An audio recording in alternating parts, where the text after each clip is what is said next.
읽겠습니다. 13절.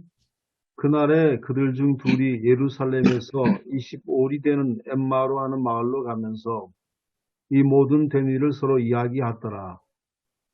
그들이 서로 이야기하며 문의할 때에 예수께서 가까이 이르러 그들과 동행하시나 그들의 눈이 가려져서 그인 줄 알아보지 못하거늘 예수께서 이르시되 너희가 길 가면서 서로 주고받고 하는 이야기가 무엇이냐 하시니 두 사람이 슬픈 빛을 띠고 머물러 서더라. 그 한 사람인 글로바라 하는 자가 대답하이르되 당신이 예루살렘에 체류하면서도 요즘 거기서 된 일을 혼자만 알지 못하느냐. 이르시되 무슨 일이냐 이르되 나사렛 예수의 일이니 그는 하나님과 모든 백성 앞에서 말과 일에 능하신 선지자이거늘 우리 대장들과 관리들이 사형 판결에 넘겨주어 십자가에 못 박았느니라. 우리 이 사람이 이스라엘 속량할 자라고 바랐노라. 이뿐 아니라 이 일이 일어난 지가 사흘째요. 또한 우리 중에 어떤 자들이 우리로 놀라게 하였으니 이는 그들이 새벽에 무덤에 갔다가 그의 시체는 보지 못하고 와서 그가 살아나셨다 하는 선사들의 나타남을 보았다 함이라. 또 우리와 함께 한 자 중에 두어 사람이 무덤에 가 과연 여자들이 말한 바와 같음을 보았으나 예수는 보지 못하였느니라 하거늘 있을 때 미련하고 선지자들이 말한 모든 것을 마음에 더디 믿는 자들이여. 그리스도가 이런 고난을 받고 자기 영광에 들어가야 할 것이 아니냐 하시고 이에 모세와 모든 선지자의 글로 시작하여 모든 성경에 쓴 바 자기에 관한 것을 자세히 설명하시니라. 그들이 가는 마을에 가까이 가매 예수는 더 가려 하는 것 같이 하시니 그들이 강권하여 이르되 우리와 함께 유하사이다. 때가 저물어가고 날이 이미 기울었나이다 하니 이에 그들과 함께 유하로 들어가시니라. 그들과 함께 음식 잡수실 때에 떡을 가지사 축사하시고 떼어 그들에게 주시니 그들의 눈이 밝아져 그인 줄 알아보더니 예수는 그들에게 보이지 아니하시는지라. 그들이 서로 말하되 길에서 우리에게 말씀하시고 우리에게 성경을 풀어주실 때에 우리 속에서 마음이 뜨겁지 아니하더냐 하고 곧 그때로 일어나 예루살렘에 돌아가 보니 열난 제자 및 그들과 함께한 자들이 모여 있어 말하기를 주께서 과연 살아나시고 시몬에게 보이셨다는지라. 두 사람도 길에서 된 일과 예수께서 떡을 떼심으로 자기들에게 알려주신 것을 말하더라. 아멘. 아멘. 우선 오늘 교재에서 이야기하고 있는 누가복음 24장은 이 4개의 에피소드로 만들어져 있다라고 이야기하는데 첫째는 막달라 마리아, 요한나, 야고보의 모친 마리아에 대한 이야기를 이야기하고 두 번째는 베드로와 제자에 대한 이야기를 하고 오늘 본문이 글로바와 또 다른 제자인데 엠마오로 가는 마을로 가다가 예수님을 만난 장면을 이야기하고 그 다음에는 많은 사람들에게 보이셔서 승천하는 장면으로 이야기하고 있습니다. 그래서 오늘 교재에서 주는 이 재밌는 것은 이 사람이 점점 더 여인에게서 제자에게서 그리고 엠마오로 가다가 완전히 리턴해서 그 부활의 증인이 되어지는 그런 모습으로 맥락을 잘 잡고 있다라는 그런 모습을 볼 수 있습니다. 그리고 오늘 본문에 누가복음 24장 13절에서 35절 부분에 이제 처음 책에 나와 있는 이야기들입니다. 엠마오 마을로 갔다가 예루살렘으로 돌아온 이야기는 상당히 길게 기술되어져 있다라는 이야기인데 이것은 세 번째 에피소드로 길 이야기를 이야기해주고 있고 이제 길 이야기를 이야기할 때 길에서 가는 동안에 있었던 여정 중에 있었던 이야기를 지금 이 책에는 이야기하고 싶어하고 실제로 누가복음이 그런 형식을 많이 가지고 있는 것 같은 느낌이 듭니다. 그래서 여기에 13절에 마을로 가면서 15절에 동행하시나 길 가면서 또 32절에 길에서 35절에 길에서 라고 이야기하는 이야기들이 길에서 있었던 이야기들을 풀어가는 것으로 이야기하고 있고 또 누가복음에서의 여행 모티브가 아주 중요하다라는 이야기를 합니다. 누가복음을 크게 나눌 때 9장 51절에서 19장 28절은 예루살렘으로 가는 길에 있었던 예수님의 사역으로 설명을 하고 있고, 또 여기서도 길 가실 때에, 길 갈 때에 예루살렘으로 여행하시더니 등 길에 대한 이야기를 참 많이 하고 있는 장면, 이 길에 대한 이야기를 많이 하고 있는 장면에서 그 다음에 질문할 건 나중에 하겠습니다. 그 다음에 쇠마 말씀이 신명기 6장 7절에서 길을 갈 때에 말씀을 강론하고 가르친 장면이 나와 있습니다. 그 다음에 예수께서 질문하시는 장면이 너희가 길 가면서 서로 주고받는 이야기가 무엇이냐라고 물었을 때 이 글로바라고 하는 제자가 대답하는 이 장면이 나와 있는데, 제가 가만히 보니까 제자들은 지금 예루살렘에 있었던 이야기를 상세하게 알고 있는 것 같아요. 그러니까 예수님이 십자가에 선지자셨지만 십자가에 못 박혀서 돌아가셨고 이스라엘을 속량해 주시기를 기다렸다라는 이야기. 제자들은 대체로 이 부분을 중요하게 여기고 그렇게 기다렸는데, 선지자였는데 그만 십자가에서 죽으셨다, 끝이 났다, 이렇게 생각을 했던 것 같아요. 그래서 그렇게 소망했지만 십자가에 달려 돌아가시고 말았다라는 게 지금 이 글로바뿐만 아니라 다른 제자들도 그런 생각을 하고 있고, 두 번째 여기에 중요한 이야기가 무덤에서 예수는 보이지 않고 다시 살아나셨다라는 이야기만 들었다라는 이야기. 그러니까 부활하신 예수 그리스도를 만났다고 이제 소문이 들려지는데도 이 제자들은 엠마오로 가게 되어졌다라는 이야기가 조금 특별하게 깊이 들려집니다. 그리고 예수님께서 그들을 향하여 부활했다라는 소문이 들려졌는데도 불구하고 엠마오로 가고 있는 그들에게, 또 다 말씀을 어느 정도 알고 있는 그들에게 미련하고 선지자들이 말한 모든 것을 마음에 더디 믿는 자들이라고 꾸짖으시면서 그 제자들을 꾸짖는 이유는 성경을 제대로 이해하지 못했기 때문이다. 여기 저자는 이렇게 이야기를 하고 있습니다. 그래서 예수님께서는 그리스도가 이런 고난을 받고 자기의 영광에 들어가야 함을 모세와 모든 선지자의 글을 시작하여 모든 성경에 쓴 바 자기에 관한 것을 자세히 설명하셨다. 이게 설교 속에 이게 꼭 필요한 것이 아닌가, 이런 생각을 사실은 좀 해봅니다. 그 다음에 예수님에 대하여 유대인을 구원할 정치적 메시아의 역할만을 기대했던 것이 그 제자들뿐만 아니라 이스라엘 대부분의 사람들이었다면, 예수님께서는 모든 성경에 대해서, 그 모든 성경이 예수 그리스도에 대해서 설명해 주고 있다는, 지금까지 알고 있는 것하고 다르게 설명해 주고 있다라는 이야기를 여기서 보여주고 있습니다. 그래서 모세와 모든 선지자의 글로부터 시작하여 모든 성경은 구약 성경을 이야기하고 있겠죠. 그리고 이 두 번째 패러그래프이 이제 엠마오에 도착한 장면입니다. 예수님께서 왜 더 가시려고 했는지는 잘 모르겠는데, 이것도 좀 의미가 있기는 있어 보이는데, 예수님께서는 더 가시려 했고 두 제자는 예수께서 그들과 함께 있어 주기를 강권한 장면이 나와 있죠. 그래서 29절 30절에서 함께가 3번 사용이 되어집니다. 우리와 함께, 그들과 함께, 그들과 함께, 이렇게 이야기하면서 이게 본문 교재에서는 친교의 중요성을 보여준다, 이렇게 설명을 해주고 있습니다. 이 친교하시면서도 제가 봤을 때는 잘 몰랐겠지만 그들이 함께 음식을 잡수실 때 떡을 가지사 축사하시고, 떡을 가지시고 축사하신 장면은 조금 예수님의 평소 사역인데, 축사하시고 떼어서 그들에게 주셨다. 예수님은 손님이지만 주인의 역할을 하고 있는 그런 모습으로 보여지죠. 이때 제자들이 눈이 완전히 열려서 예수님이신 줄 알게 되었다라고 이야기합니다.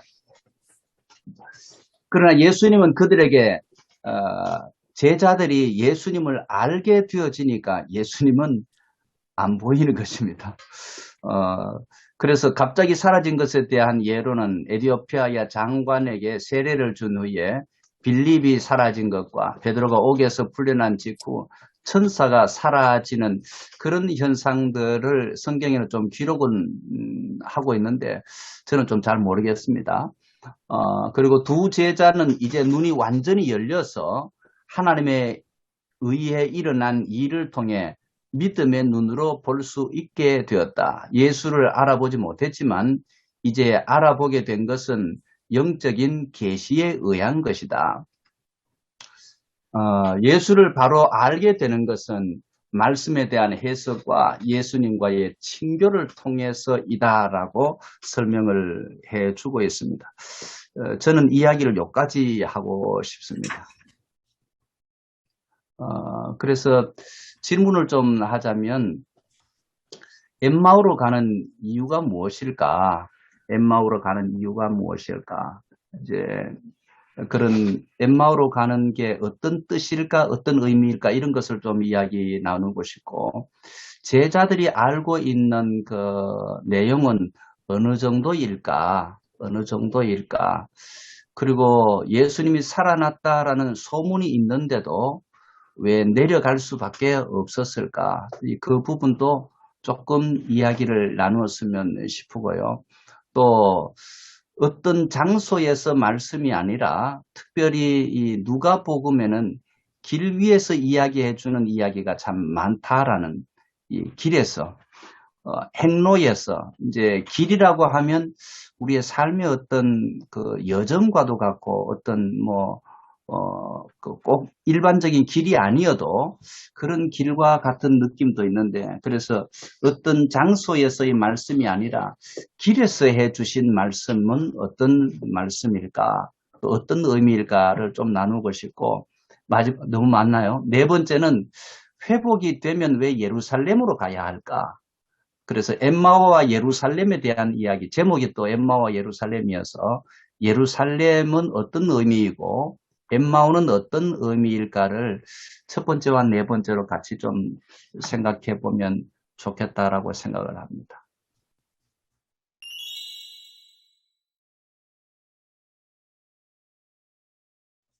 엠마오에 대한 그 기록이 성경에서는 여기밖에 나오지 않죠. 실제 장소도 불명확하다고 알려져 있습니다. 예. 레베아 강단 주석을 읽으면서 그 생각이 들었습니다. 엠마오가 제자들 중에 한 사람의 고향일까? 아니면 고향으로 가는 그 중간 거쳐가는 기착지일까? 그게 좀 그래서 예수님께서 엠마에 도착했을 때 더 가시는 게 이게 하고 좀 맞물리는 것이 아닐까 그런 생각도 들었습니다.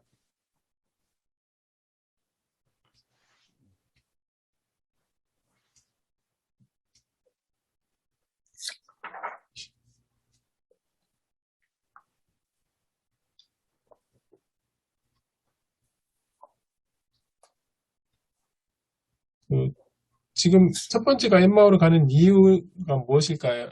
이고 두 번째가 제자들은 이 알고 있는 내용이 무엇일까? 요 말씀이시지 않습니까? 제자들은 예수님을 예루살렘을 속량할 자라고 알고 있었고 예루살렘에 있었던 일어났던 이야기들은 알고 있었는데 예수님의 부활을 믿지 못했지 않습니까? 첫 번째하고 두 번째 질문이 어떻게 보면 연결되지 않을까 그렇게 생각됩니다.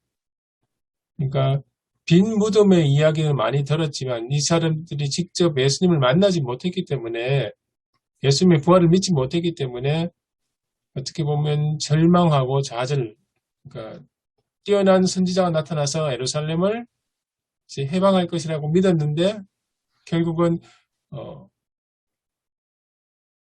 두고 돌아가셨다는 것에 대한 절망감, 특히 이제 그 절망감 속에는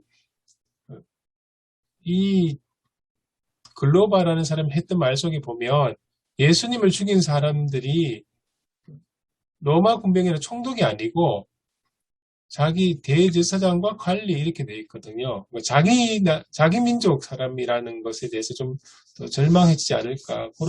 그런 의미에서 엠마오라는, 예루살렘을 떠나가는 그런 의미가 아닐까. 그런 생각이 들었습니다. 어떤 목적을 갖고 떠나는 거 아닌 것 같고요. 목적을 잃었기 때문에 자포자기하는 마음으로 시골로 가고 있었다. 그렇게 보이는 것 같습니다. 저는 현실적으로 엠마오로 가는 그분들이 엠마오 출신이라고 볼 수가 있다고 봅니다. 왜냐하면 예수님에게 강권해서 유학하게 하는 것은 주인이 아니면 할 수 있는 일이 아니잖아요. 그리고 또 거기에 음식을 준비하는 같은 경우도, 그 다음에 그런 거 있고요. 그 다음에 이제 그런 어떤 실망감도 있었지만, 6월절 기간에, 무유절 기간이나기 때문에, 6월절에는 많은 순례자들이 예루살렘에서 이제 거기에서 머물면서 6월절을 지키고, 그런 어떤 상황이고, 그러니까, 하고, 예수님께서 또 예루살렘에 올라가셨으니까, 이제, 제자로서 동행한다고 그런 것도 있고, 다음에 예루살렘에선 뭐 단기간 체류할 수 있는 것이 있지, 오래 체류할 수 있는 곳이 아니잖아요. 그러니까 이제, 그것이 끝났기 때문에 이제 다시, 자기들이 돌아왔다고 하는 것도 있고, 그 다음에 이제, 예수님의 부활이 그렇게 확실하지 않는 상황 속에서 지금 자기들에게 닥칠 위험한 상황들이 닥쳐온다는 것을 감지하는 거죠. 예수님도 그렇게 돌아가시기 때문에 그렇기 때문에 베드로도 예수님을 부인하는 것들이 자기에게 닥칠 위험, 이것들이 본능적으로 감지하는 거죠. 그러니까 그런 것도 있어서 여러 복합적이고 좀 이렇게 섞여 있는 것 같아요. 우리가 전통적으로 선한 사마리아인의 비유에도 예루살렘에서 여리고 내려갔다. 그러니까 예루살렘에서 엠마오 내려갔다고 하는 거는 보통 전통적으로 늘 설교도 그렇게 듣고 있는 것은 지금 내려갔다는 거죠. 그러니까 내려갔다고 하는 것에 있는데 본문상에는 뭐 엠마오로 내려가는 게 그렇게 중요하지는 않은 것 같습니다. 제가 고민이 되는 것은 살아났다는 소문이 있는데 내려갔다는 거죠. 살아났다는 소문이 있는데. 그거는 소문은 소문일 뿐이 아니겠습니까? 아, 그렇군요. 소문이었어. 베드로도 예수님 돌아가시고 나서 갈릴리로 갔잖아요. 거기서 물고기 잡다가 부활하신 예수님 만나지 않습니까? 여기 엠마오 가는 제자도 어쩌면 뭐 짐작일 뿐이겠지만 베드로도 집에 가서 예수님을 만났고, 그러니까 그 사람들이 예수님이라는 구심점이 없어지니까 두려움 때문에 각자 자기 집으로 가는 길이 아니었을까. 주님의 길이 아니고 각자 자기의 길, 그 방향성 자체가 하나님이 아니라 자기 판단에 따르는 그 세속적인 길을 가고 있었다. 그래서 이 사람들이 다시 예루살렘으로 유턴했다는 건 다시 주님의 길로 돌이켰다. 뭐 이렇게 해석해도 괜찮지 않을까요?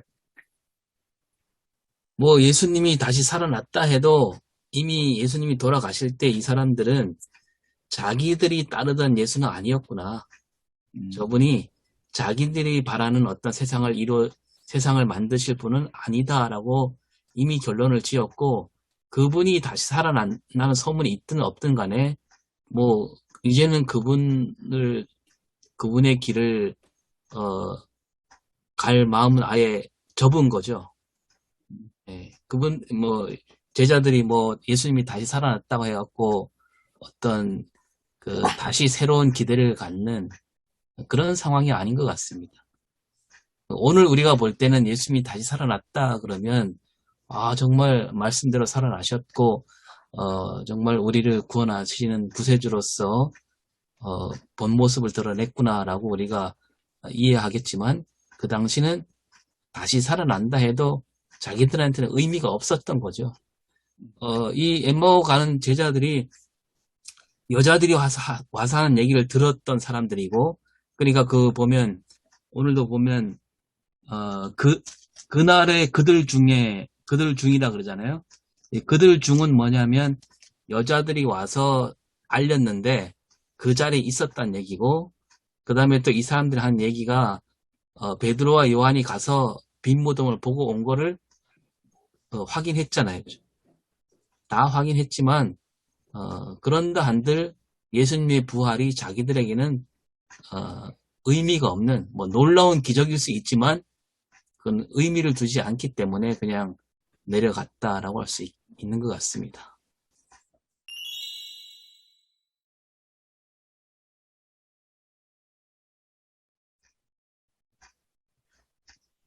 네, 오늘 보니까 주석 예배왕단 오 목사님 말씀 보통으로 쓰시는데, 이 제자들은 자기들이 바라던 예수, 자기들이 결국 이 예수를 따라가면 뭐 출세하고 명예도 얻고 하는 그 예수가 아닌 점에서 이미 마음을 이제 접고, 또 예수는 이미 죽었다는 것을 사실화하고 기정사실화 다 해놨는데 살아났다 하니까 그 기정화된 그 마음을 돌이키고 싶지도 않고, 또 죽은 사람이 살아난 것은 이거는 뭐 터무니없다는 뜬소문이라고 생각한 그것이 우선 본문 말씀의 첫째고, 그 다음에 또 보니까 오 목사님 말씀을 조금 더 이렇게 나가서 보니까 16절에 부활하신 예수가 그들 앞에 실제로 살아난 것은 팩트인데,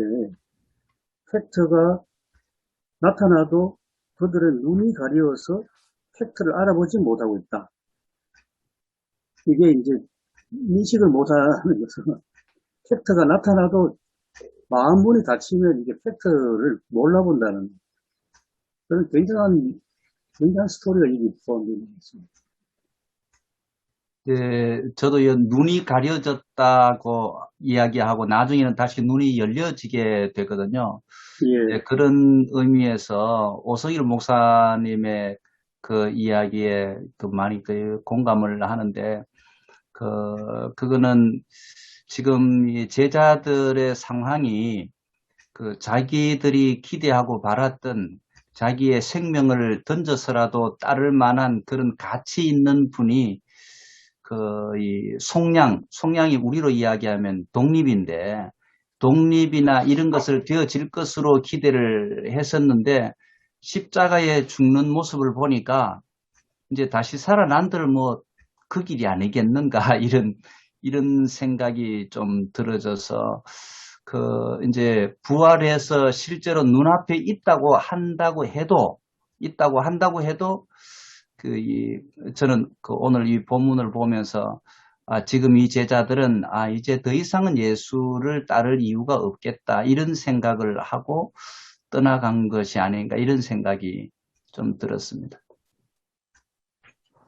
그래서 오늘 본문 말씀 16절 그들의 눈이 가려워서 하는 그 구절하고, 네네네. 31절에 그들의 눈이 밝아져 하고 하는 게 밝아져. 네. 굉장히 본문의 어떤 핵심 키워드로 저는 그렇게 보입니다. 네. 16절에서 네. 눈이 가리워졌다고 했고, 31절에 눈이 열렸다. 밝아졌다. 그 사이에 이제 인식의 전환, 그것이 무엇일까 생각해보면,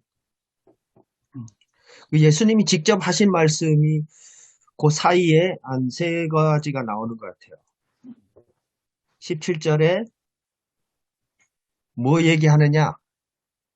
그건 지금 현재 상황을 인식하게 만들고, 또 다시 19절에 무슨 일이냐? 그러니까 뭐를 계속 설명하시는 게 아니라 계속 이제 그 두 제자가 지금 뭘 얘기하고 있는지에 대해서 이제 계속 질문하셨다는 것이 굉장히 네네. 좀 아, 특이하고요. 그리고 25절, 26절에 미련하고 선지자들이 말한 모든 것을 마음에 더디 믿는 자들이여. 그리스도가 이런 고난을 받고 자기의 영광에 들어가야 할 것이 아니냐. 이게 또 뭐 강조하시면서 반어법 비슷하게 또 이렇게 질문하는 것처럼 이렇게 얘기하신 것 같은데요. 그 토마스 그룸이라는 이제 가톨릭 신학자가 있는데, 요 이제 하나의 그 인식의 무브먼트. 그러니까 이제 이게 그 사람이 이제 5단계를 얘기하는데 이 본문을 얘기해요. 그러니까 첫 번째 단계가 현재 상황에 대한 인식이죠. 그러니까 현재 행동, present action. 그 다음이 이제 critical reflection, 비판적 성찰의 과정인데, 그걸 예수님이 이제 굉장히 자극적으로 지금 하시잖아요. 25절에 보면. 근데 이제 한글 성경에 보면 저 같으면 이렇게 번역을 할 텐데, 그 어순이 이르시되 선지자들이 말한 모든 것을 미련하여 마음에 더디 믿는 자들이, 이렇게 할 텐데 미련하고가 앞에 있으니까 조금 그렇긴 해요. 어쨌든 헬라어에서 보면 이제 그 미련하다는 것하고 슬로우, 이제 이게 더디가 진짜 천천히 믿는 그 슬로우 단어더라고요. 그러니까 미련하고 더디 믿는 요게 이제 붙어야 되지 않을까 생각을 하는데, 어쨌든 예수님이 지금 이 두 제자들을 굉장히 자극시키는 그 이제 뭐 경책하시는 것일 수도 있는데, 결국 여기서 원하시는 그 인식의 전환의 포인트가 여기 있다고 생각합니다.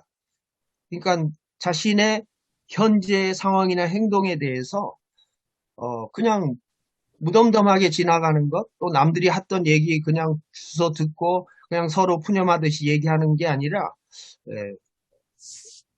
이제 비판적으로 성찰할 수 있도록 이제 개입하시는 단계가 아닐까 생각을 합니다. 그리고 그 이제 31절 이전에 나오는 27절부터 30절까지의 내용이 이것도 많이 생각해 봐야 될 것 같아요. 그러니까 단순히 그냥 아주 얄팍한 그 소문이나 지식의 단계가 아니라 27절에 보면 아주 자세히 설명하신다는 표현이 있고요. 그리고 함께 29절에 보면 또 30절에 보면 성만찬을 하시거든요. 자신의 삶과 삶을 행동화해서 떡을 가지시고 축사하시고 떼어 그렇게 주셨다는 이 행동이 결국 31절 눈이 밝아지게 되는 이 결론까지 가게 되는데, 어쨌든 여기에서 저는 그 인식의 전환점이 무엇일까가 이제 25절, 26절에 있다고 생각을 합니다. 그래서 저는 지금 이제 임 교수님께서 눈이 가리워진 것과 눈이 밝음 사이에 이제 대칭을 얘기하셨는데, 저는 이제 쭉 그걸 이제 받아들이면서 그 예수님이 하신 말씀의 25절과 저는 32절 요 두 가지가 또 대칭되는 게 아닌가. 그러니까 미련하고 더디 믿는 그 마음이거든요. 마음. 둘 다 마음이라는 표현이 되어 있어요. 그래서 마음으로 좀 어리석고 또 너무 천천히 믿는 그 마음의 상태를 이제 지적을 하셨고, 또 다시 이제 비판적인 성찰을 이제 촉구하셨는데, 결론적으로 그 예수님이 말씀 설명하시고 성만찬하면서 눈이 밝아져서 결국은 마음이 뜨거워졌다. 그 뜨거워졌다는 거 밑에 보니까 불타지 아니하더냐. 그러니까 결국 말씀에 대한 반응이 무덤덤하고 그냥 다른 사람 얘기했던 거 그냥 주워 듣고 같이 그냥 얘기하는 정도가 아니라 이제는 자기화된 자기의 이야기로 이제 한 단계 업그레이드 되는 단계라고 보거든요. 그런 의미에서 그 인식의 전환 이전은 이제 아주 어리석고 더디 믿었지만 이제는 말씀에 대해서 마음이 뜨거워지고 불타는 심령이 되었다는 이것이 이제 인식의 전환의 하나의 결과로 이제 볼 수 있지 않겠는가 생각을 합니다. 저는 아까 그 이미국 교수님하고 김승곤 목사님 말씀하신 거 이렇게 이제 다 연결해서 다시 정리 차원에서 말씀드리면, 이제 처음에는 눈이 가려져 있었는데, 하지만 눈이 가려져 있었지만 그들도 알 건 다 알고 있는 상태지만 아직도 눈이 가려져 있는 상태고, 예수님이 자기들을 돌아보게 성찰하게 하시고, 그 다음에 말씀을 풀어주니까 그들의 마음이 뜨거워졌고, 마지막으로 떡을 떼어 주실 때 그들의 눈이 밝아져서 예수님의 부활이 그들의 삶 속으로 들어오게 되었다. 그래서 다시 예루살렘으로 올라가게 되고, 그 뒤로 이제 새로운 삶을 살게 되었다. 이렇게 정리가 되면 될 것 같습니다. 보면 제자들이 그 엠마오 두 제자가 다른 제자들한테 간증도 하지 않습니까? 예. 35절입니다. 35절을 보면 자기들이 변화된 것을 다른 제자들한테 지금 간증을 해주고 있습니다. 그래서 확실하게 지금 이제 바뀌어졌습니다.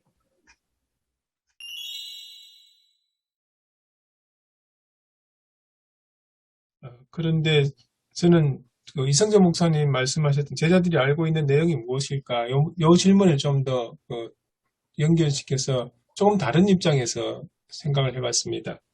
뭐냐면은 골로바와 다른 제자가 예수님의 그 말씀의 해석과 식탁 교제를 통해서 새롭게 깨닫지만, 어떻게 보면 이 두 사람은 복음에 대해서는 전반적으로 알고 있었던 사람인 것 같습니다. 예수님이 누구라는 것, 예수님에 대한 간략한 진술들이 앞에 나오고요. 그리고 그의 권능의 역사들, 그리고 고난받고 죽으셨다는 것. 문제는 마지막에 빠져 있었던 거죠. 부활에 대한 이해가 빠져 있었던 것 같습니다. 어떻게 보면 예수님께서 다시 나타나셔가지고 해주셨던 것이 이 마지막을 이렇게 채워서 온전하게 복음에 대한 온전한 이해를 시켜주신 것이 아닐까, 그런 생각이 들었습니다. 그래서 이제 예수님이 나타나셨던 의미, 그리고 특히 말씀을, 그러니까 구약 성경이죠. 선지자와 율법과 선지자에 대한 성경을 재해석해 주시고, 식탁 교제를 통해서, 여기서 식탁 교제도 조금 생각해 볼 문제가 있을 것 같습니다만, 그래서 이제 조금 더 나가면은 그런 생각이 듭니다. 과연 예수 그리스도를 믿고 예수 그리스도를 영접할 때 사람들에게 예수 그리스도에 대한 전이해 없이 과연 영접을 할 수 있을까, 그런 생각도 들고요. 물론 결국은 이제 예수 그리스도의 계시를 통해서 예수를 인식하게 된다는 그런 관점도 이제 성경 말씀 해석해 주신 예수님의 입장을 생각해 보면 확실하게 들었는데요. 그 이전에 두 제자가 가지고 있었던 복음에 대한 기본적인 이해, 물론 부족했던 부분이 있었다는 것을 전제하고 말입니다. 그렇게 생각을 하면 조금 다르게 볼 수 있지 않을까, 그런 생각도 들었습니다. 그러니까 부활이라는 사실, 부활이라는 현상 자체가 어떤 변화를 가져오는 건 아니지 않는가. 예. 부활했다는 것을 들었지만 그걸로 다 되는 건 아니다라는 저는 그런 측면에서 이 본문을 갖고 이제 설교를 좀 몇 차례 했는데요. 그러니까 예수님께서 부활하셨다는 현상보다는 이들 마음이 뜨거워졌다는 것은 그 부활이 이 사람들 안에서 부활이 이루어져야 된다라는 거죠. 예수님이 그동안 말씀하셨던 모든 말씀과 하셨던 일들, 그런 것들이 자기 속에서 되살아나게 될 때, 그때 비로소 부활의 역사가 이루어지는 거지.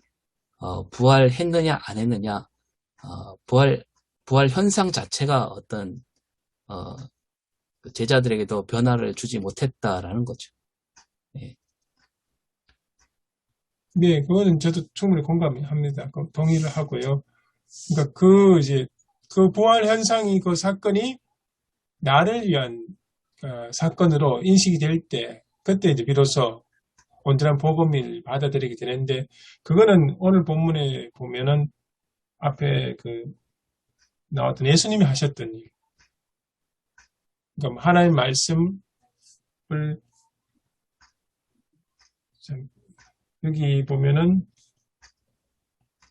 모세와 모든 선지자 글로 시작하여 모든 성경을 다시 재해석해 주시잖아요. 이게 바로 예수님에 대한 이야기다는 성경을 재해석해 주시고, 그리고 식탁 공동체, 식탁 교제라고 하는데, 가만히 보면 떡을 가지고 축사하시고 떼어주시는 이 장면 보면 성찬식이 생각나거든요. 그죠? 그 성찬, 그러면서 보면 우리 기독교 신앙이 아주 중요한 말씀 선포와 성만찬을 통해서 제자들은 예수 그리스도가 누구인지 부활을 인식하게 되고, 그리고 하나님의 아들이라는 것을 그러니까 받아들이게 되는 그런 과정으로 전개되지 않나, 그런 생각이 듭니다. 네, 맞습니다. 제가 이제 최영재 목사님 말씀을 조금 듣고, 이런 말씀 좀 드리고 싶습니다. 지금, 그러니까 학자를 같이 소개해야 되겠는데요. 오스카 콜만이 신약 성경하고 1세기 기독교를 깊이 연구하시던 중에, 오늘 이 본문 말씀이 대단히 이제 중요하다고 그러면서 30절에 떡을 가지사 축사하시고 떡을 떼어 그들에게 주시면서 그 순간 제자들의 눈이 밝아졌거든요. 이 말씀에 이제 주목하면서 이게 예배 의식으로 성찬이 아니라 이게 신학적이기도 한데요. 몸으로 부활하신 그리스도의 사인으로서 떡을 떼어줬다는 겁니다. 예수는 부활한 실체가 뭐냐? 몸으로 부활하셨다는 거예요. 그것이 이 본문 말씀이 어디로 연결되느냐 하면 사도행전 2장 42절로 가면 거기 보면 떡을 뗀다는 말이 나오거든요. 떡을 떼고 또 한 번 더 반복해서 46절, 사도행전 2장 46절에 보면 또 떡을 떼며 하는 게 또 나옵니다. 그런데 46절에 보면 떡을 떼고 기쁨과 순전한 마음으로 또 음식을 먹고 하는 게 나오거든요. 그래서 이제 떡을 떼면은 뭐고 음식을 먹는 게 뭐냐? 같은 거 아니냐? 그래 하는데 오스카 쿨만 설명은 전혀 다르다는 겁니다. 여기 사도행전 2장 42절 46절 떡을 떼며 하는 것은 올라가면 누가복음 24장 30절 예수님이 떡을 떼어서 제자들에게 나누어 줬을 때 몸으로 부활하신 그리스도가 그들 앞에 나타나는 그런 눈이 밝아졌다는 그런 설명이거든요. 이게 교회란 겁니다. 오스카 쿨만, 그 다음 설명. 교회가 그리스도의 몸이라 했을 때에 이거 그냥 그리스도의 몸 수상이 아니고 부활하신 그리스도의 몸에 떡을 떼시는 주님께 참여하는 게 그리스도의 지체가 되는 겁니다. 그래서 이제 지금 더 중요한 것은 이제 바로 우리 기독교, 그리스도교의 근간은 바로 몸으로 부활하신 그리스도의 몸의 지체가 되는 교회로부터 출발하는 오스카 쿨만 설명은 그렇습니다. 그래서 이 본문이 너무너무 중요하다고 그렇게 설명을 해놓은 것을 읽어봤습니다. 저는 유대인들이 갖고 있는 여러 가지 상황, 자신이 처한 상황 속에서 이제 율법과 예언서, 이 구약의 말씀들 이해하고 있다는 거죠. 그래서 어떻게 보면 그들이 갖고 있었던 오랫동안의 역사적으로 우리가 겪잖아요. 또 마카비 사건도, 마카비 회복도 마찬가지고, 바빌론에 있는 포로 생활도 마찬가지고, 그렇다 보면 그들이 갖고 있었던 역사적인 상황이든지 상황 속에서 갇혀서 이제 율법이라든지 예언서의 글들을 이제 볼 수밖에 없는 한계 속에 있다면 그들이 갖고 있는 그것이 하나 도구마가 되는 거죠. 그래서 그렇기 때문에 이게 바뀌지 않는 거죠. 근데 그 가운데 속에서 예수 그리스도가 그들 가운데 길에서 동행하 들어오셔서 더욱더 말씀을 풀어주고 깊숙하게 들어오시고 나중에 떡을 떼시는 과정 속에서 아주 깊숙하게 이제 그들과 하나가 되는 어떤 사건을 통해서 변화가 이제 일어났다는 거죠. 실은 우리가 복음서를 읽어보면 뭐 그런 경험을 다 하셨겠지만 저 같은 경우는 이제 옛날에 학생 때는 교회를 안 다녔었어요. 저 고등학교 때는. 그래서 그렇지만 아버님이나 부모님들은 교회 가시고 저는 교회를 안 나갔거든요. 그때 옛날에 이제 세번역 성경, 지금 우리 갖고 있는 첫째 세번역 성경이 그때 70년대에 나왔었습니다. 그게 그때는 이제 인리다체로 되어 있고, 박창원 우리 그 학장님 뭐 참여하셨던 것들을, 제가 그것들을 이제 교회 안 가서 보고 있었어요. 누워가지고 보고 있었습니다. 보고 있었는데, 그 말씀이 내가 처한 현실과 너무 다른 거예요. 그 말씀 자체가. 너무 다르고, 그런 것이 이제 어떤 작은 충격으로 이제 다가오게 되는 거죠. 그러니까, 말씀이 내 생활 속에서 말씀하는 것과 나의 삶의 현실 속에 있는 것과는 너무나도 이제 달랐는데, 결국 그것들이 이제 말씀이 들어오면서 내 자신에 갖고 있었던 것들이 허물어지고 깨어지는 어떤 그런 것을 경험한다면 예수 그리스도가 그들의 삶 속에 들어오게 되는 거죠. 점점 깊숙이 들어오면서 떡을 떼시는 과정을 통해서 그들이 자기들의 것들이 허물어지고 갖고 있었던 생각이나 편견이나 갖고 있던 어떤 도구마라 이런 것들이 허물어지면서 있는 과정 속에서 눈이 떨어지는 이런 것들이 이제 경험이 있지 않을까라는 생각도 듭니다.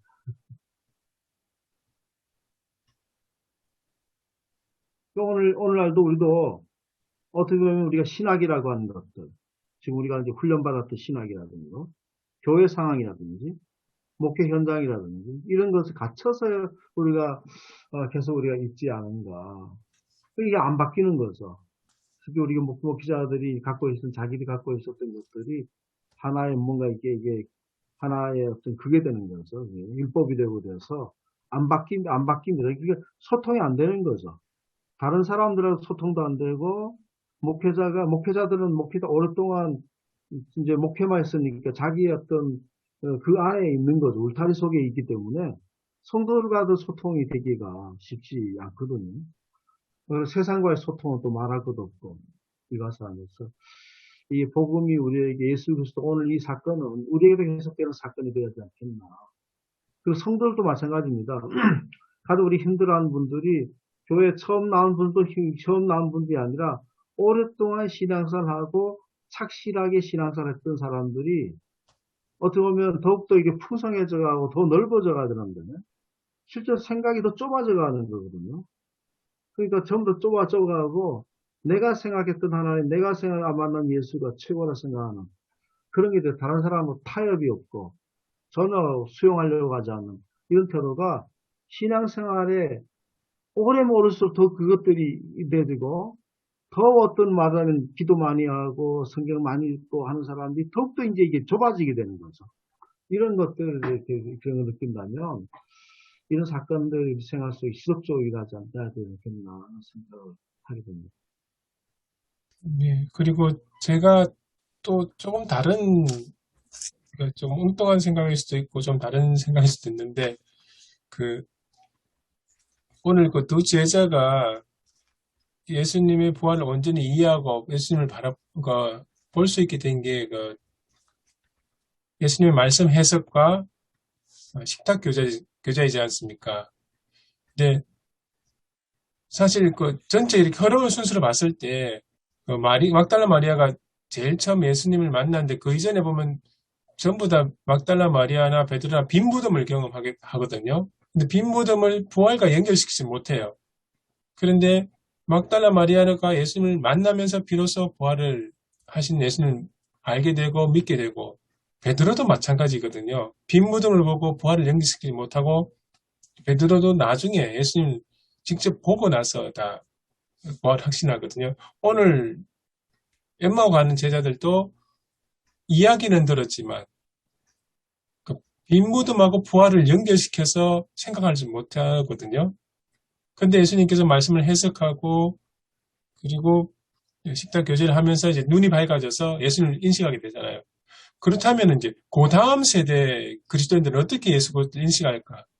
그때도 예수님께서 일일이 찾아가셔서 그 부활하신 몸을 보여주셔야 되는가? 그런 생각이 들더라고요.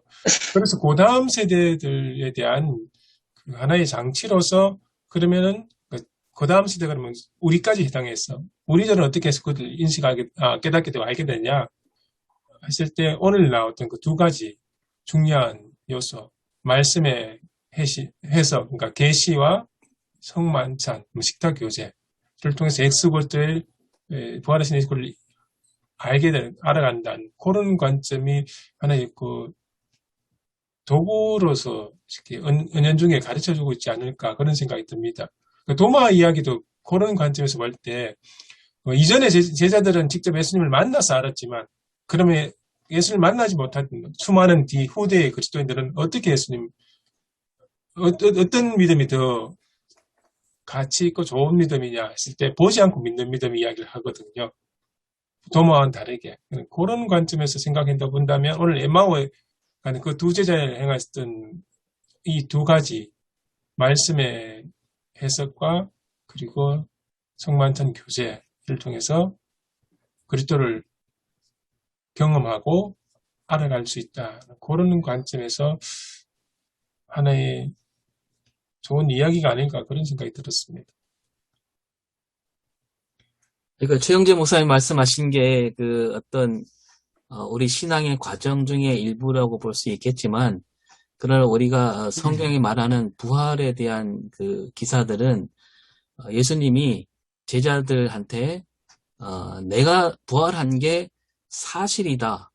사실 확인 차원에서 예수님이 그들을 이끌어 가신 게 아니라 저는 부활 사실 확인보다 더 중요한 것은 그 제자들 그 삶 속에 예수님의 부활이 나타나야 된다라는 거죠. 그래서 제자들이 예수님의 부활을 경험하면서 예수님의 살았던 삶이 제자들의 삶을 통해서 그대로 나타나게 하는 거, 그게 더 큰 목적으로 저는 보고 있고, 제가 이 본문 설교할 때도 중심이 뭐냐면 예수님이 부활하셨는데 2000년 전 거기서 부활했다. 그건 진실이고 진리고 사실이다. 우리가 그걸 믿어야 된다.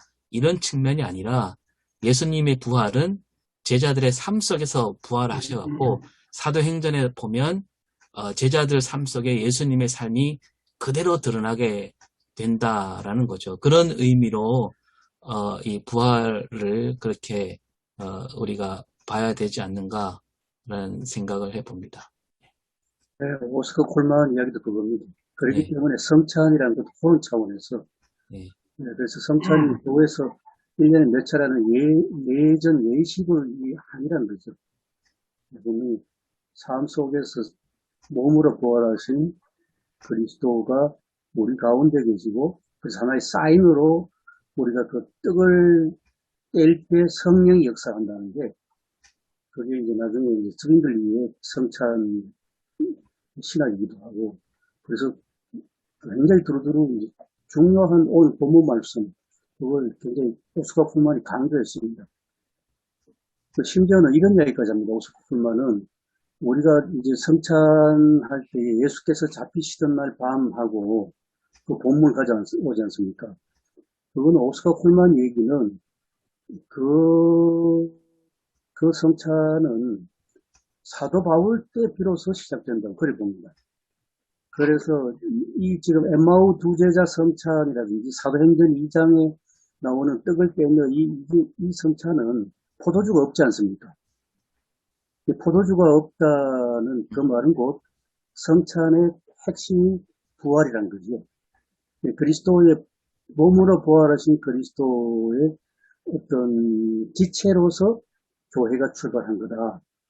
그런데 세월이 좀 흘러서 사도 바울 시대 돼서 성찬에 떡이 있는데 거기에 포도주가 첨가되고 그러면서 패러다임 바뀌는데 사도 바울 시대에 주께서 잡히시던 전날 밤하고 이 십자가가 강조된다는 거죠. 이게 오스카 풀만의 설명입니다.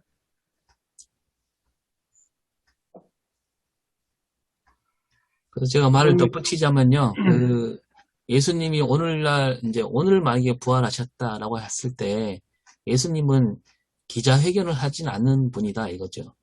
그러니까 예수님의 삶과 전혀 상관이 없는 사람 앞에서는 예수님이 나타나지 않으시고 그 이전에 예수님과 관계를 맺었던 예수님을 따랐던 제자들, 또 여인들, 그들에게 나타나셨다는 의미는 예수님의 부활이 정말 믿을 수밖에 없는 사실이다. 이게 중심이 아니고 그들로 하여금 예수님의 삶으로 초청하는 그런 의미로 우리가 부활을 받아들여야 되지 않는가라는 거죠.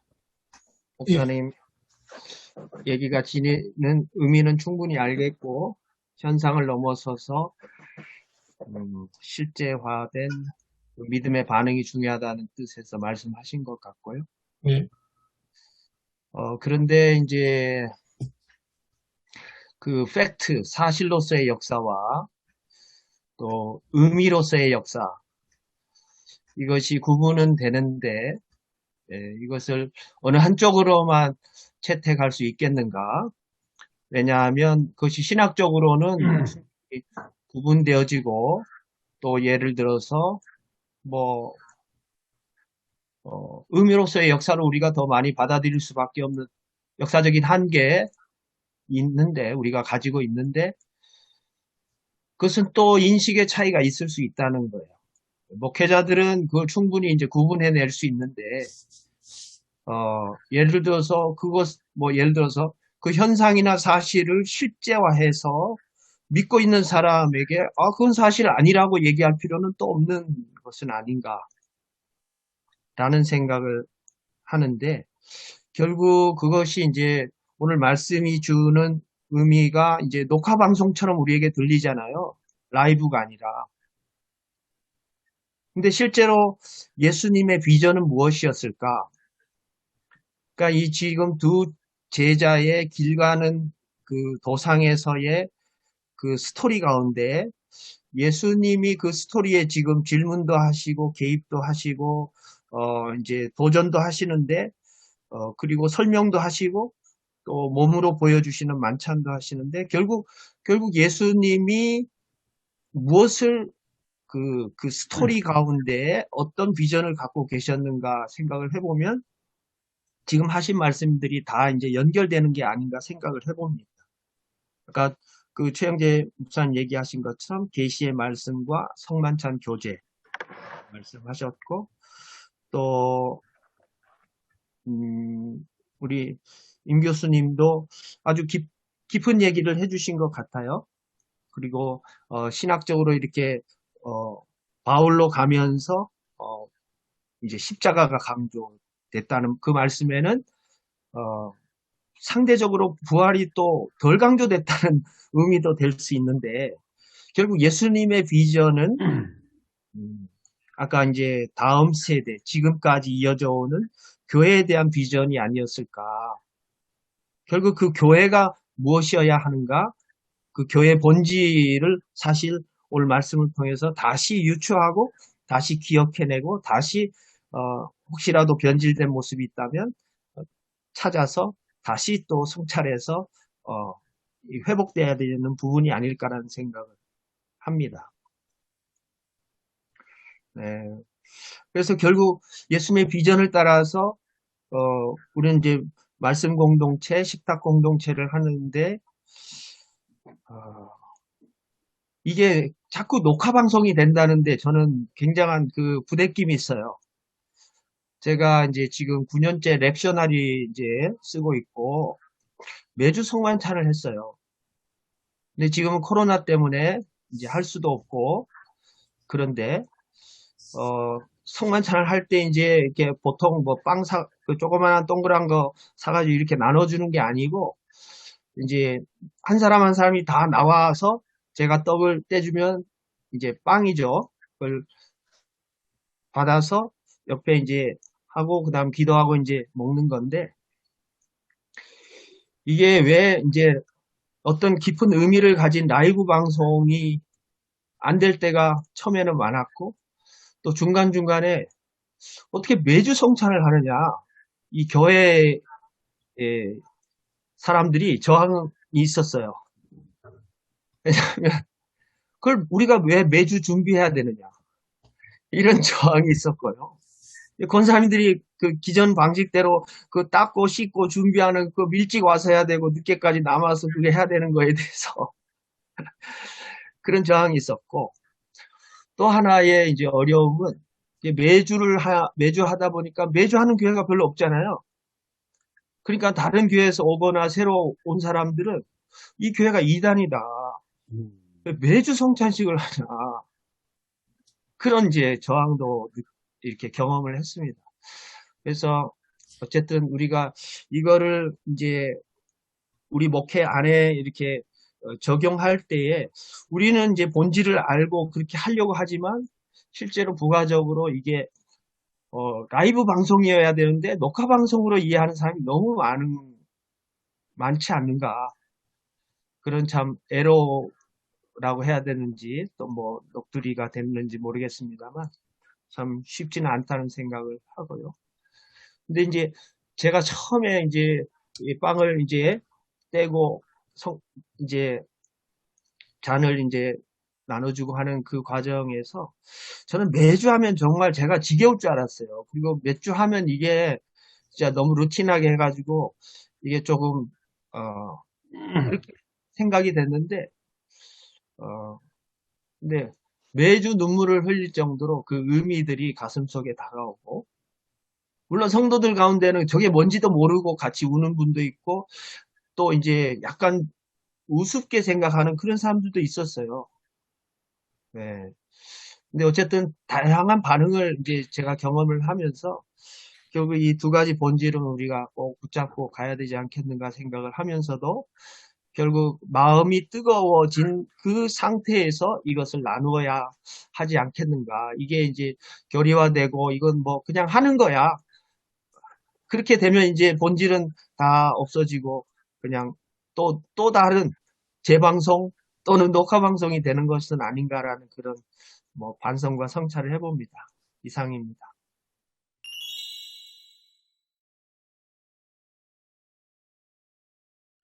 그리고 그 질문이 예. 왜 예수님은 어디 앉아서 안 하시고 정자나 이런 데 앉아서 안 하시고 길에서 하셨냐 그런 질문인가요? 이승재 목사님이 안 계셔가지고 그 정확하게 대답을 못하게 제가 생각하기에는 그 마태복음에는 그 산상설교가 나오잖아요. 산 위에 올르셔서 제자들이 모여서 이렇게 말씀을 전하시는 그런 장면들이 나오잖아요. 근데 누가복음은 계속 이동하면서 긴 여행 과정 속에서 하신 설교 같아요. 그리고 이제 제가 또 연결되는 게 사실 이 누가복음하고 사도행전을 이렇게 짝으로 본다면 같이 연결시켜 본다면 사도행전 역시 계속 이동하잖아요. 그러니까 선교 여행 중에 이제 설교를 그러니까 복음을 전하잖아요. 어떻게 보면 누가가 그런 복음 전파 이런 관점에서 계속 여행이나 이동 길에서 그런 것에 관심이 있지 않나 그런 생각이 들었습니다. 저는 그렇게 생각했어요. 옛날에 우리가 걸어가 본 적 있잖아요. 웬만한 길은 걸어가잖아요. 옛날에. 네.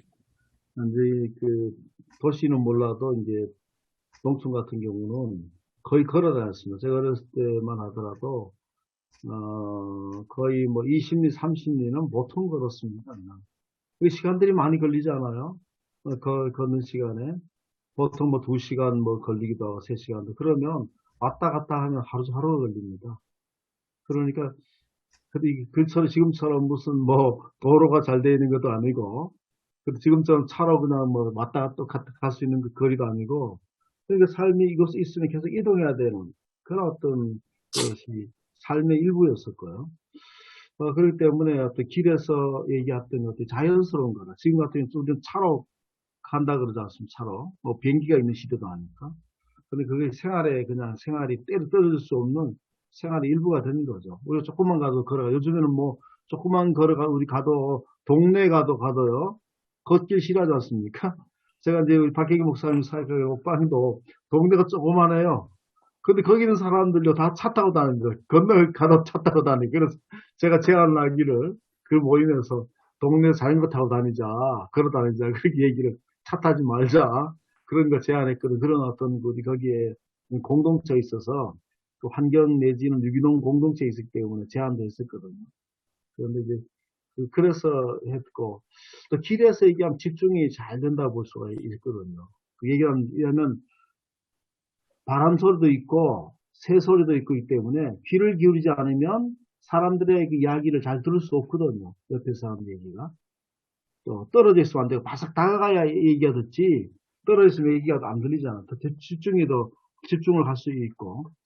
또 길을 한다고 하는 거는 우리가 앉아 있으면 이것도 살피지 않습니까? 앉아 있으면, 예를 들면 앉아 있으면 목사님들이 앉아 설교하면 뭐 목사님이 옷을 뭐 입었는가, 머리는 어떤 건가, 뭐 이렇게 신경 쓰지만 길에는 그런 거 신경 쓸 그런 어떤 것들이 없고요. 또 이제 길에 같으면 그냥 지나가는 거지 않습니까? 이 경치가 뭐 좋다 하더라도 그냥 지나가야 되니까. 지나가야 되니까. 그러니까 우리가 이 말씀을 제가 적용하는 건 하나님의 말씀을 들을 때에 우리를 붙잡고 있는, 집착하고 있는 것들, 우리가 머물게 하는 것들이 너무 많다는 거죠. 이제 우리 상황 속에서. 그게 뭐가 됐든지. 근데 하나님의 말씀이 길에서 우리가 했을 때는 그것들이 뒤로 이제 지나가는 거죠. 이제 지나가는 것에 불과하고 말씀에만 우리가 집중할 수 있으니까 이런 어떤 길에서의 어떤 사역들이 우리 속에서 계속되지 않겠나. 우리도 여러 가지 집착할 것들이 많이 있지 않습니까?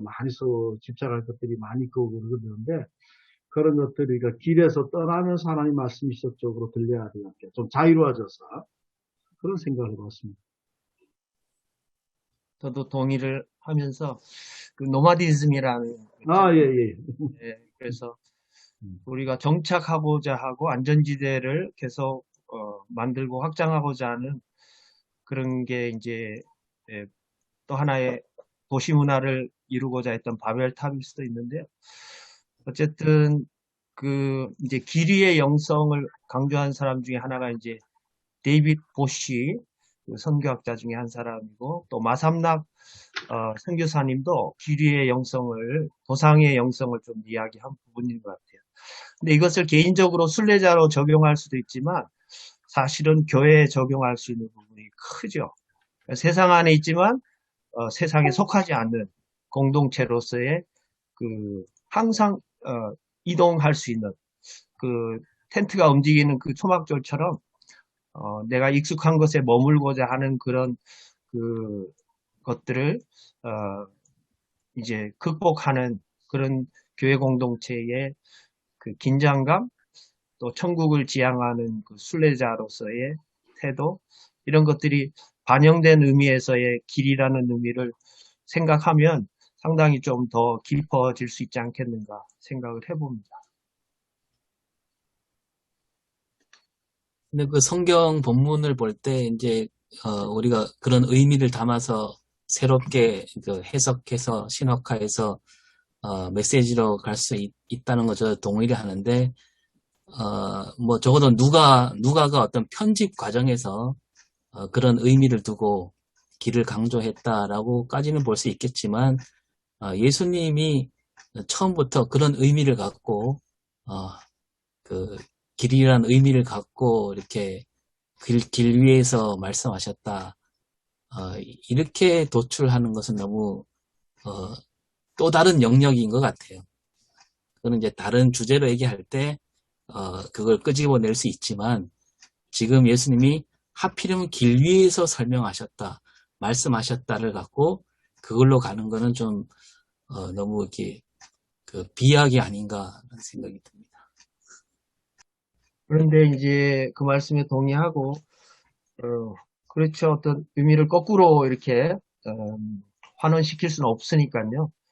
그럼에도, 지금 현재 상황에서의 이 두 제자가, 도상에 있었고, 또 그 도상에서 나눈 이야기들, 이런 것들을 보면, 결국 도상에 계신 그리스도와 연결되지 않을까라는 생각도 들고, 지난 주일 이제 설교에도 그 마리아가 예수님 붙잡는 것에 대해서 예수님이 허락지 아니하셨다는 그런 걸 보면 예수님은 항상 움직이시는 분이 아닐까. 조금 더 비약을 하자면 하나님은 지금도 건강하셔가지고 건강 관리를 영혼부터 영혼까지 하실 수 있는 계속 움직이시는 분은 아닐까. 에덴 동산에서부터 계속 건의로 다니셨고 지금도 구원하시고자 계속 열심으로 영혼들을 찾아다니시는 그 열심을 보면 어떤 이동성의 하나님, 에스겔도 보면 그 UFO 같은 것들을 타고 막 이렇게 환상 중에 막 돌아다니잖아요. 그런 걸 보면 우리는 하나님을 너무 이렇게 고착화시키는 것은 아닌지, 지금 코로나 시대에도 성전 중심의 우리의 나름 굳건하다고 생각했던 그 장소 중심적인 유대교 비슷한 그런 신앙들이 막 이렇게 흔들리고 깨지는 걸 보면 우리 신앙의 본질이 어디에 있는 건가, 그런 생각을 이제 좀 반면 교사로 삼을 수 있는 상황은 아닌가. 그러니까 중심적인 고착, 또 이동하는 확장성, 이 두 가지의 틀을 이제 한번 생각해 보자는 거죠. 답이 없는 말씀입니다. 저는 오히려 그보다는 예수님께서 그 두 제자를 배려하신 건 아닐까 그런 생각이 듭니다. 예수님이 하셨던 일을 보면 말씀을 다시 해석해 주시고 성만찬 식탁 규제를 하셨는데, 만약 이걸 한 자리에서 한다면 그 자칫 잘못하면 따분한 뭐 강론이나 뭐 수업 같은 분위기가 됐었지 않을까. 오히려 길을 가면서 자연스럽게 이제 무슨 이야기를 하고 있느냐 이야기하셔서 그것부터 시작하셔서 쭉, 사실은 이게 오히려 더 자연스럽고 더 이제 마음의 문을 쉽게 열면서 귀를 기울일 수 있지 않았을까 그런 생각이 들었습니다. 그냥 교실이나 만약에 그 엠마오가 이 제자들이 딱 도착해서 머무른 그것이 본인의 집이든 아니면 여관이든 그 자리에 예수님이 나타나셔가지고 이 성경 말씀을 쭉 해석해주고 이렇게 하는 게 굉장히 좀 어색하지 않았을까. 그런 면에서 예수님의 이런, 그러니까 다른 사람이 접근하시는 것들이 아주 자연스럽게 하셨던 것 같아요. 수가성 여인에게 이야기할 때도 보면 그 자연스럽게 이야기를 풀어가시는 모습들이 예수님 종종 볼 수 있는데, 그런 모습이 종종 또 부럽기도 하고요.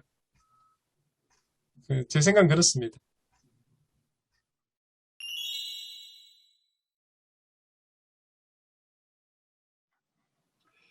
저는 이렇게 이번에 그 부활절에 대한 말씀도, 말씀도 그렇고, 그리고 이제 지난주 막달라 마리아에 관해서 우리가 집중을 또 하게 하는 본문이고, 오늘도 두 제자에 관해서 집중하게 하는 본문이긴 하지만, 저는 이번 주 이제 설교가 예수님께서 그 부르셨을 때 부활의 주체가 예수님이시라는 거죠. 부활을 부활을 알리는 분도 예수님이시고, 나타나신 분도 예수님이시고, 이 주체라고 하는 것을 생각해야 되겠다.